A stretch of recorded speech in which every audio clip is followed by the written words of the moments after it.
Good morning friends. आज के video में हम एंटोनिम्स पढ़ेंगे। इसका मतलब होता है विलोम।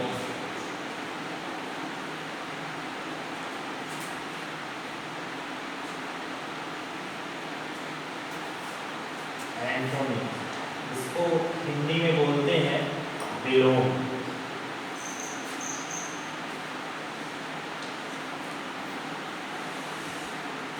तो आज हम पढ़ेंगे एंटोनिम्स, जिसका मतलब होता है विलोम। जैसा कि आप हिंदी में जानते भी होंगे, विलोम मतलब होता है उल्टा। उल्टा मीन्स जैसे ट्रू का फॉल्स, राइट का रॉन्ग, यस का नो, इस प्रकार के जो वर्ड होते हैं उनको बोलते हैं एंटोनिम मीन्स विलोम। अगर हम इंग्लिश लैंग्वेज में बात करें तो एंटोनिम्स को हम डिफाइन कर सकते हैं कि antonym are word that are opposite in meaning to each other. That are opposite in meaning to each other. हम आपको बताते हैं इसकी definition.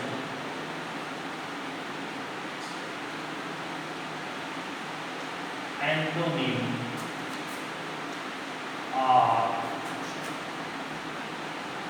word that are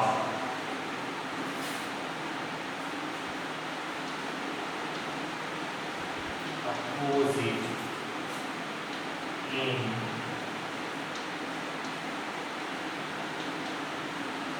meaning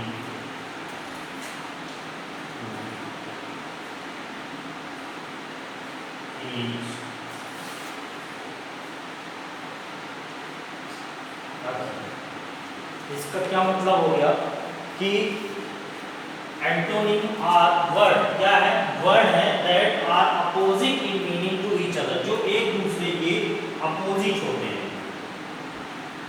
जो एक दूसरे के अपोजिट होते हैं। लाइक मैंने आपको बताया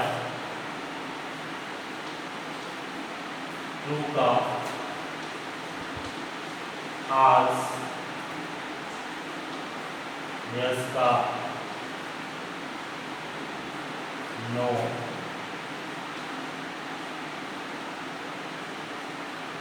प्रेजेंट का ऑप्शन।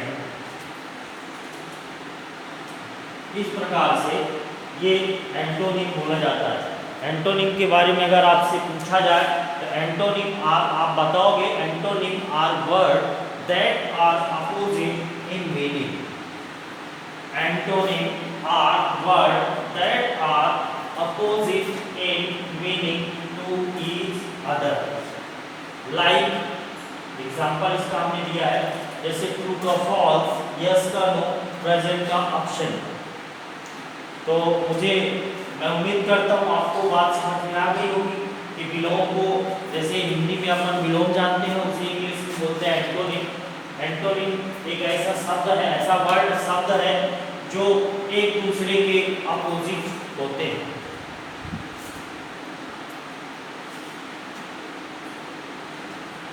आप लोग इसे अच्छे से ध्यान से देखिए। आगे हम और भी कई सारे एंटोनिम जो एक दूसरे के अपोजिट वर्ड होते हैं उनके बारे में पढ़ेंगे।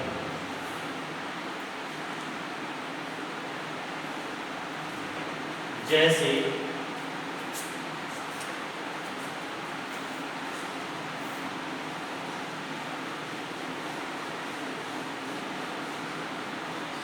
आगे हम अगर बात करेंगे तो हमारे पास कुछ वर्ड होंगे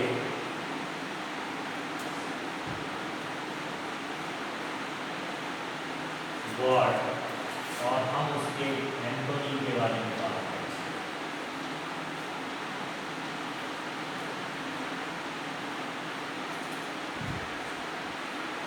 ओके, जैसे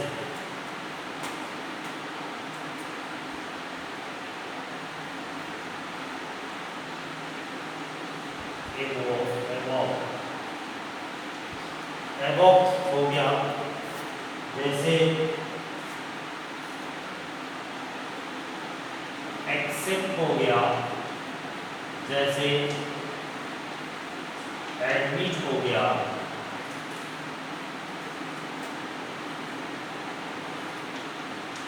एंशिएंट,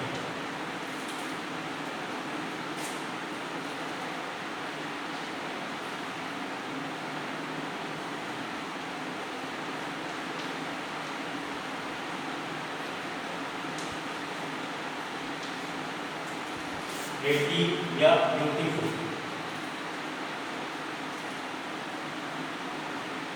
ठीक है, इसमें वर्ड आपका ये वर्ड हो गया और इसका हम एंटोनी मतलब भी बिलोंग, इसका हम आगे आपको बताएंगे। एबोव मतलब होता है ऊपर, एबोव का क्या होगा, बिलो, एबोव का बिलो। एक्सेप्ट, एक्सेप्ट मीन्स होता है एक्सेप्ट करना, स्वीकार करना।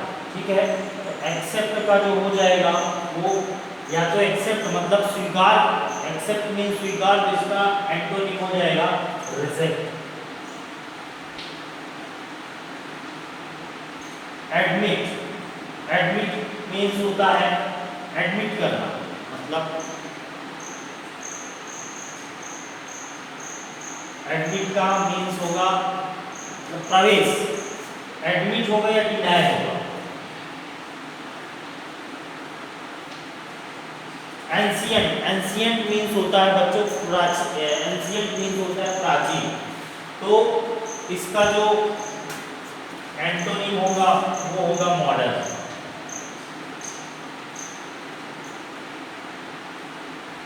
प्रेटी या ब्यूटीफुल, इसका क्या मतलब होता है, सुंदर। क्या होता है, सुंदर।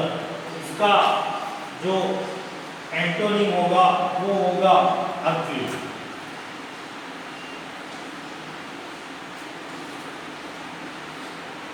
तो आपको मैंने बता दिया, एबोव, एबोव का होता है बिलो, एक्सेप्ट का रिजेक्ट, एडमिट का डिनाई, एंशिएंट का मॉडर्न। एंशिएंट मतलब प्राचीन, तो मॉडर्न मतलब आधुनिक। प्रेटी, ब्यूटीफुल, ये दोनों तो मीनिंग एक ही है, चाहे आप प्रेटी बोलो या ब्यूटीफुल बोलो, इसका मतलब होता है सुंदर और इसका अगली माने होता है कुरूप। आप लोग नोट करिए, समझिए, आगे हम और भी आपके साथ discuss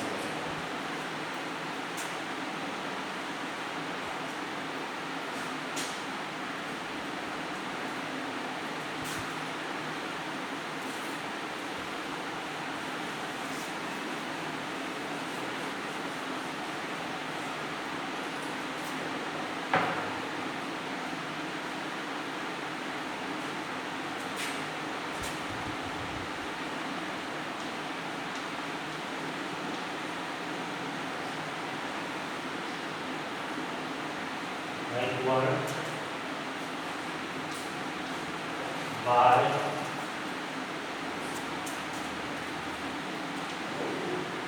being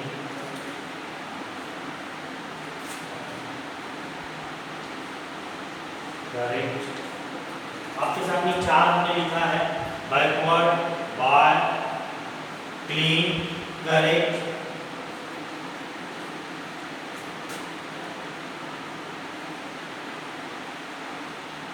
common and large.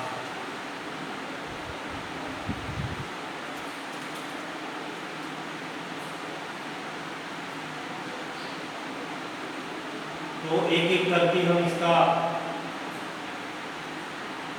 आपको एंटोनिम बताते हैं। बैकवर्ड पिछड़ा, ये हो जाएगा फॉरवर्ड, ये आपका एंटोनिम है। बाय मतलब होता है खरीदना और इसका जो एंटोनिम हो जाएगा, बाय मतलब खरीदना तो, और सेल मीन्स बेचना। क्लीन, क्लीन मतलब होता है साफ, इसका क्या हो जाएगा डर्टी, DIRTY, डर्टी। अब आगे आपका है करेक्ट, करेक्ट मीन्स होता है सही, इनकरेक्ट, इनकरेक्ट मीन्स होता है गलत। कॉमन, कॉमन का मतलब होता है सामान, रेयर, तो इसका रेयर हो जाएगा एंटोनिम। लार्ज का शॉर्ट हो जाएगा। करेक्ट का क्या हो जाएगा? इनकरेक्ट। इनकरेक्ट। कॉमन का रेयर हो जाएगा। लार्ज का, लार्ज मीन्स होता है लंबा, शॉर्ट। ये आपके इसके एंटोनिम्स हो गए। ऐसे आपके आसपास बहुत सारी चीजें हैं जिनका एंटोनिम आपको खोजना है, इनका एंटोनिम विलोम क्या होता है, और कॉपी में नोट करके आपको हमें सेंड करना है। इन केस आपको ना मिले तो आप कमेंट या बाई कॉल करके आप हमें हमसे पूछ सकते हैं, हम आपको इसका आंसर, इसका एंटोनिम आपको बताएंगे। तो आशा करता हूँ कि ये चीज़ें आपको समझ में आई होंगी। बैकवर्ड मैं आपको हिंदी और इंग्लिश दोनों वर्जन में बता रहा हूँ। बैकवर्ड का फॉरवर्ड, वाई का सेल, क्लीन का डर्टी, करेक्ट का इनकरेक्ट, कॉमन का रेयर और लार्ज का शॉर्ट। हमने काफ़ी बेसिक चीज़ें लिया है जिनकी मीनिंग्स आपको पता है। फिर भी अगर आपको कोई दिक्कत हो तो आपके पास डिक्शनरी होगी, आप उससे सर्च करिए कि उसका क्या मीनिंग होता है। कोई विशेष दिक्कत हो, आपको डिक्शनरी में भी ना मिल पा रहा हो, तो आप हमें बताएं, हम आपको उसके बारे में नॉलेज देने का प्रयास करेंगे। और बच्चों, इस वीडियो को बनाने के लिए हम लोग काफ़ी प्रयास करते हैं, काफ़ी मेहनत करते हैं कि हमारे बच्चों तक कुछ नई चीज़ें पहुँचे, कुछ बच्चे हमारे सीखें। पर अभी तक मैंने जो ग्लोबल इंटरनेशनल पब्लिक स्कूल का चैनल में जो आप लोगों का व्यू है बहुत कम है, तो मैं आपसे गुजारिश करूंगा इसे आप भी देखें, दूसरों को भी दिखाएं और कुछ सीखें। देखने और दिखाने का हमारा सीधा सा मतलब है कि आपको कुछ चीज़ें सीखने को मिले, आप एजुकेशन से जुड़े रहें। ऐसा ना हो कि आप ये लॉकडाउन या जो भी ये कोरोना काल चल रहा है, इसमें किताब कॉपी को एक साइड पे रख के आप आराम कर रहे हैं। फुल टाइम नहीं, फिर भी एक शेड्यूल बनाइए। आप शेड्यूल बनाइए अपनी क्लास के हिसाब से, हमें 1 घंटा पढ़ना है, 2 घंटे पढ़ने हैं, 3 घंटे पढ़ने हैं। उस शेड्यूल के हिसाब से आप लोग अपना टाइम बुक के साथ एक्सपेंड करें। निश्चित तौर पे अगर आप बुक को समय देंगे तो आपके नॉलेज में कुछ ना कुछ इंक्रीमेंट जरूर होगा। एक बात मैं और आपसे बोलना चाहता हूँ कि आप लोग बुक परचेस करें। बुक परचेस करके उससे चीज़ों को पढ़ने की, समझने की कोशिश करें। उसमें जहाँ हम लोगों की मदद की ज़रूरत लगे उसके लिए हम आपके लिए बिल्कुल हाजिर हैं, आपके लिए उपलब्ध हैं। आप जैसा चाहें, फ़ोन द्वारा, कमेंट द्वारा, वीडियो द्वारा, आप इस शॉर्ट लेके, फ़ोटो लेके आप ग्रुप में भेज दें। कोई चीज़ नहीं समझ में आती, उस बुक का हम आपको सल्यूशन प्रोवाइड करने की भरपूर कोशिश करेंगे। तो बच्चों और साथ में हमारे पेरेंट्स, आप अपने बच्चों को बुक उपलब्ध कराएं और बच्चों को समय थोड़ा सा दें, उनके साथ बैठें, उनकी रूटीन बनाएं। क्योंकि ये जो बच्चों का पढ़ने पढ़ाने का कार्यक्रम है, ये हमारा और आपका संयुक्त प्रयास है। हम तो अपनी तरफ से बिल्कुल पूरा प्रयास कर रहे हैं कि हमारे बच्चों तक चीज़ें अच्छी पहुँचे, उनके नॉलेज में कुछ उनका नॉलेज इंक्रीज हो। हाँ, अगर कहीं कोई कमी आपको समझ में आ रही तो आप हमें बिल्कुल बताएं। आपका हर जो भी आप हमें सजेशन देंगे सिरोधार्य होगा और उसे बेहतर करने का हमारा पूरा प्रयास होगा। Thank you.